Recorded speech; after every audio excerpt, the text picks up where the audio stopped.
यो आज हामी यो मोटो टेस्टर 7G भन्ने चलाउन सिक्छ है। यसलाई हामीले एचआरडी मेसिन पनि भन्छ, ब्याट्री टेस्टर एचआरडी मेसिन भन्ने पनि हो। यसले लोड दिने हो है।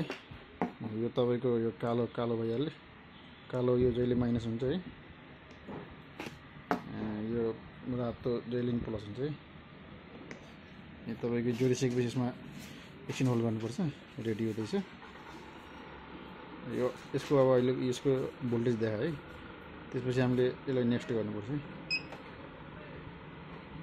त्यसपछि यसको एम्पियर है, अब यो कति एम्पियर भयो, अहिले यहाँ तल यहाँ फोकस गर्दा यो भनेको 5 एम्पियर है।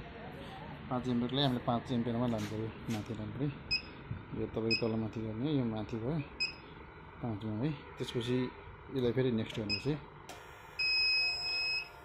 यसमा तपाईको 3 स्टेज हुन्छ। 3 स्टेजमा यसलाई लगभग 30 सेकेन्डसम्म अहिले लोड दिने हो। 10 सेकेन्डको हुन्छ। जस्तो यो फर्स्ट स्टेप पार भयो हैन, ठिक छ। अझै यसको सेकेन्ड स्टेज आइसक्यो।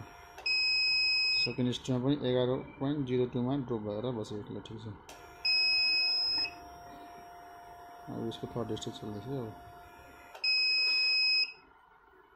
ल यसमा पनि तपाईको पास भयो है।